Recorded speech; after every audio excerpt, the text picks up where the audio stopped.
Welcome to What Self-Care Looks Like. I'm your host, Brittany Elliott. It may be hard to hear, but self-care is not spa days, a weekend getaway, or brunch with your bestie. True self-care is the practice of protecting your well-being and happiness, and it lives within your daily routine.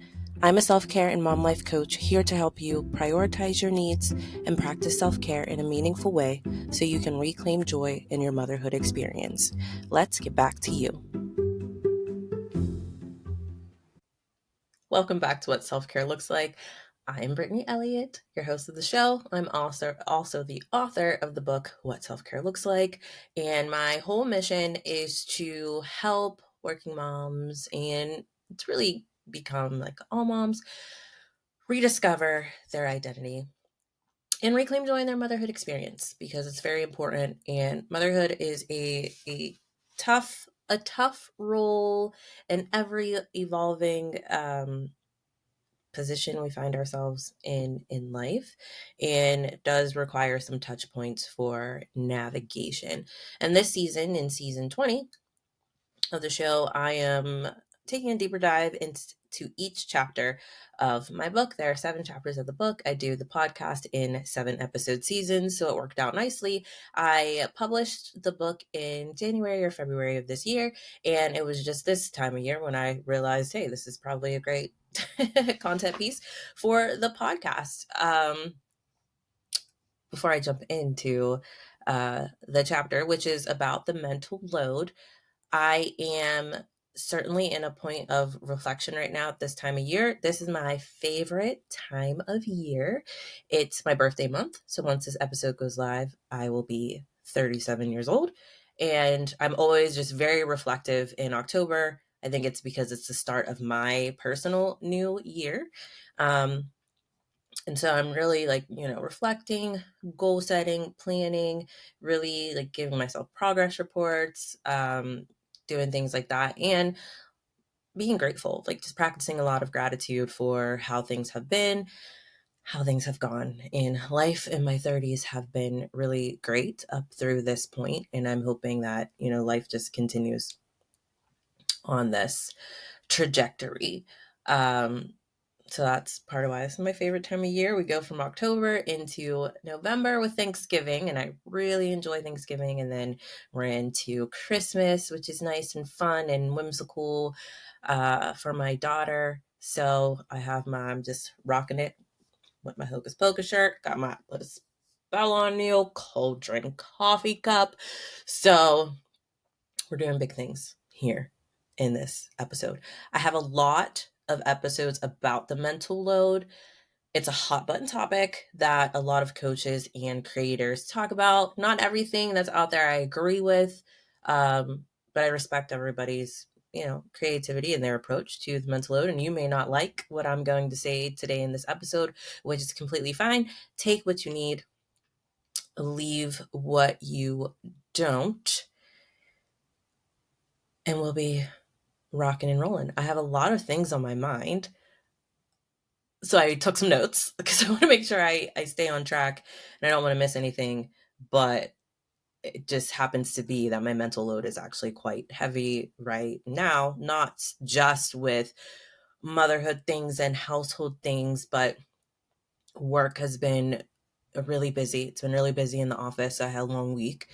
And school has been, it's getting tougher now in my MBA program. So it's just a lot of change and transition and things happening. So I'm gonna stick to my notes if you don't mind.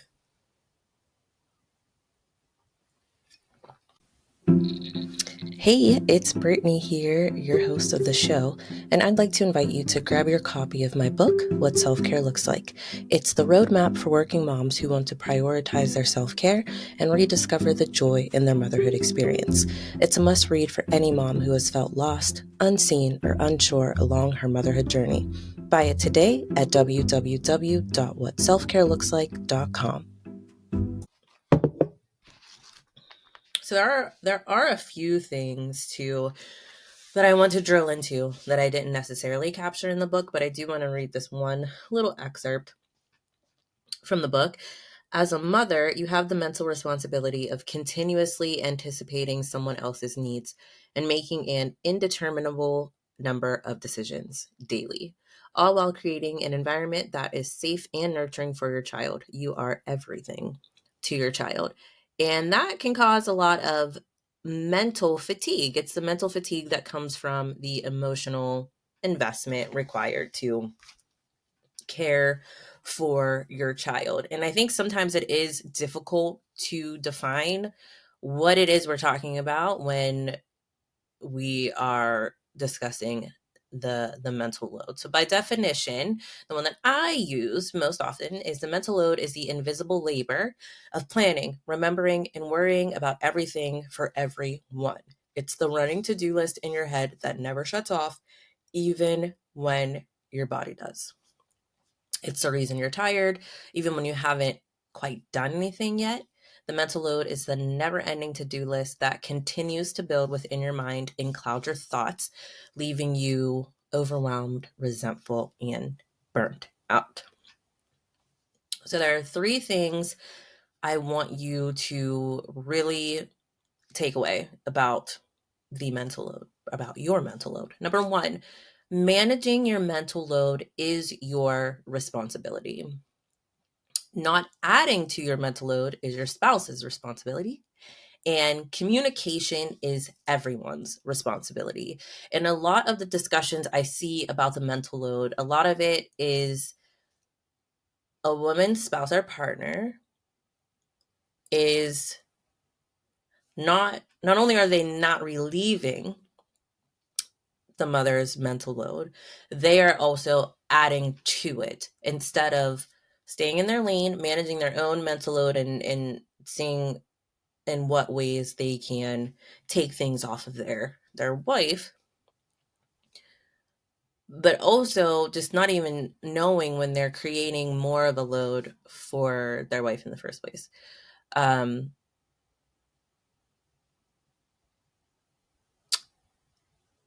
the mental load really involves the mental fatigue that comes from the emotional investment required in caring for a child or children, especially in the context when we talk about it in motherhood. Everybody has a mental load, whether you're carrying it or not. You have a mental load for your job, a mental load for the way that you live your life. Once you have a child, though, the mental load just blows up.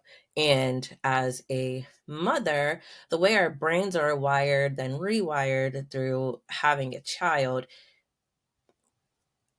it just creates this additional layer of just we are always thinking about something all of the time. And brain breaks are not at the top of our list of things to get done. And the mental load also includes the cognitive and emotional labor involved in managing a household and caring for children. And that can be just as taxing as physical labor. Instead of speaking just generally about the mental load, I will use my husband and I as my example for mental load management and the impact to your relationship dynamic. My husband and I, we just simply have different preferences. So I run around the house like over preparing to leave by like filling a bag with snacks, games, toys, etc. for our daughter, so that I don't have to stop somewhere. Because if I have to stop and grab something, stop to do something that's outside of my plan, it's a huge inconvenience for me and it can completely derail my energy and my attitude. I know that about myself, so I tend to over prepare. Whereas my husband, he may skip that prep step entirely, but he is happy to stop at the store to buy a new toy or to take a break to eat, opposed to like preparing a lunch and taking it with you. Or he's open to just doing something else that is very accommodating. He is a very go with the flow type of person, whereas I am more of a like trying to control things more. That's just the difference in our personality. And because we have those differences, it definitely shows up in the way that we parent and the way that we do things. Because of that, my husband, he'll sometimes put extra strain on my mental load unintentionally, though, by simply asking something like, "Where are my keys?" Because to me, asking where your keys are now creates your keys being my responsibility. So now I'm walking back everything I've done today to find your keys. Whereas for him, he's simply wondering if I've seen them. It's really not that deep for him. He's not asking in a way to where he's not keeping track of his keys because he knows that I am. It's just like me. If I lose something and I just say, "Hey, have you seen my tweezers?" He'll say yes or no and move on about his life. He's not saying like, "Oh, she's not holding herself accountable to be responsible for where her tweezers are." She's asking me as if I don't have 80 other million things going on in my mind to keep track of. However, when he asked me where his keys are, that's how I feel. And so I had to learn to like not feel that way, that was just me to some level like dehumanizing my husband, because we're partners in this. He should be able to ask me anything at any time, you know, if I've seen anything, and it not be so triggering. But the trigger itself is my responsibility to deal with. So I have to have the discernment and appropriately manage my mental load.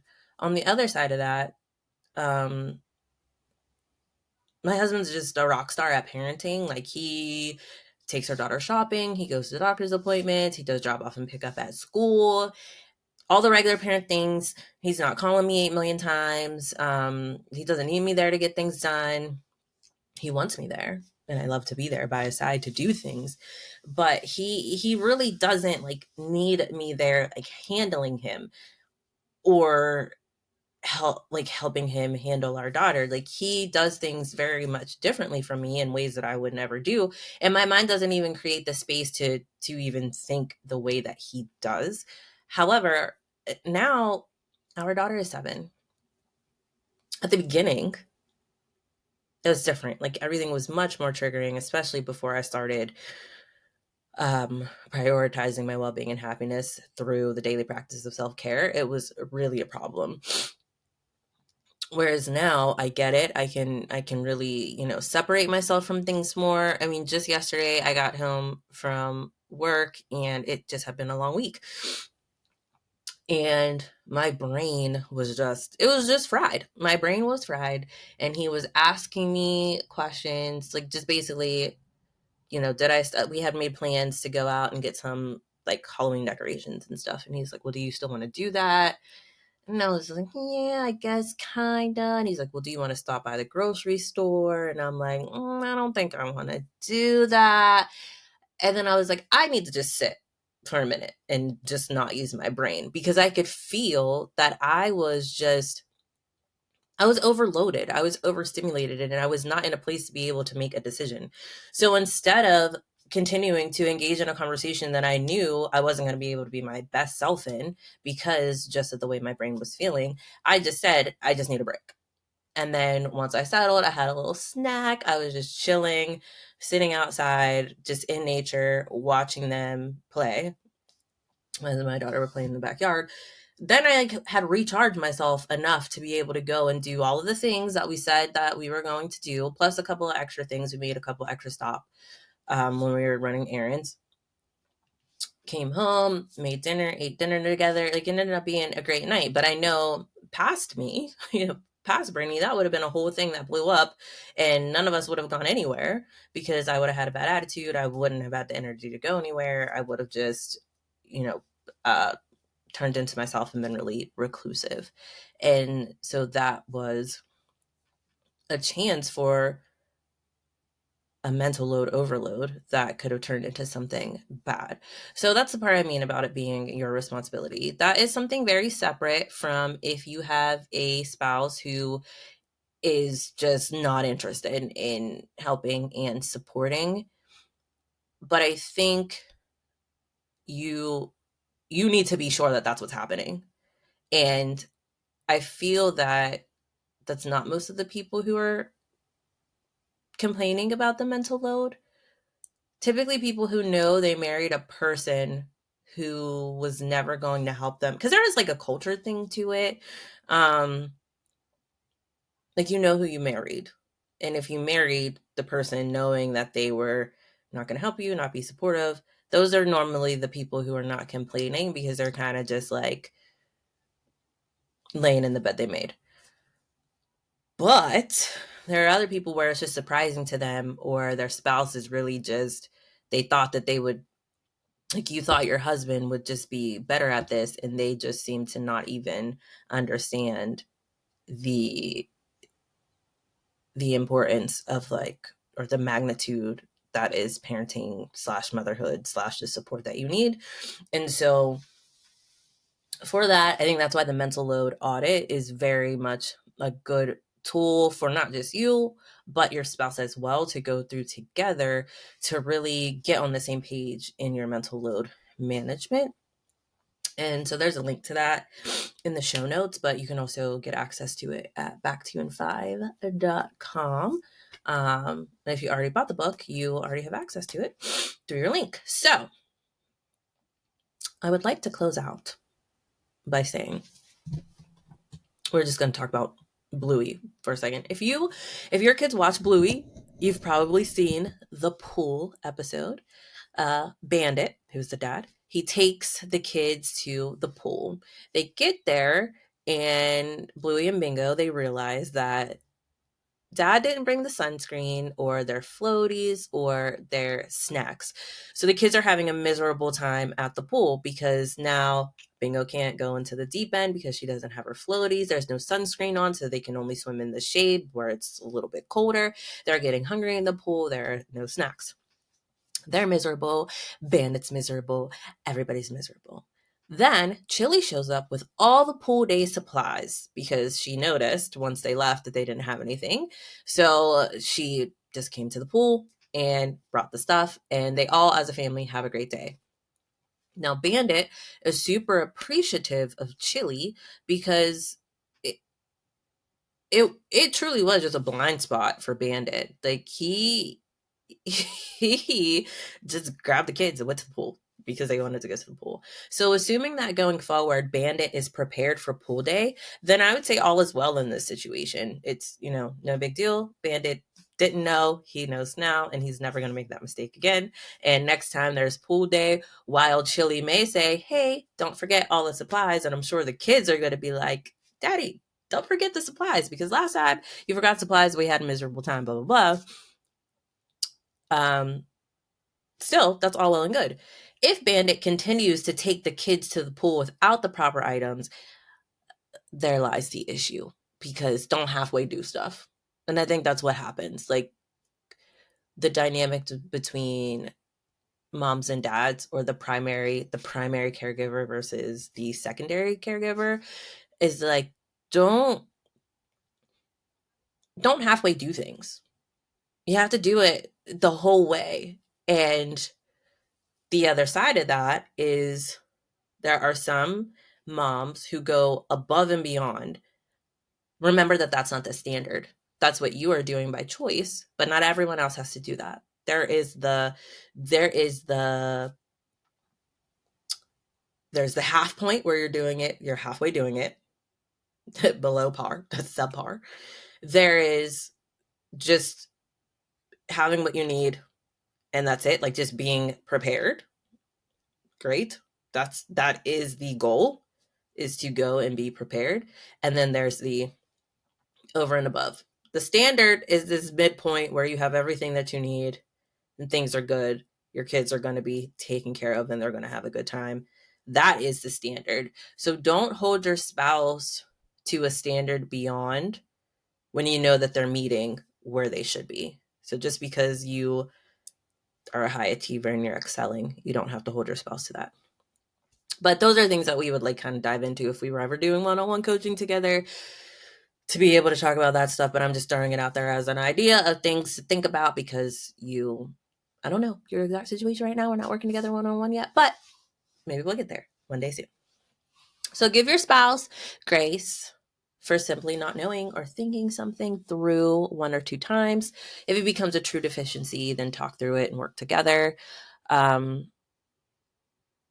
One thing I've done with my husband is to let him know when I need a brain free day. I'll tell him, I don't want to make any decisions. I simply want to go with the flow. And he always understands that assignment, which I really appreciate. So I hope this was helpful.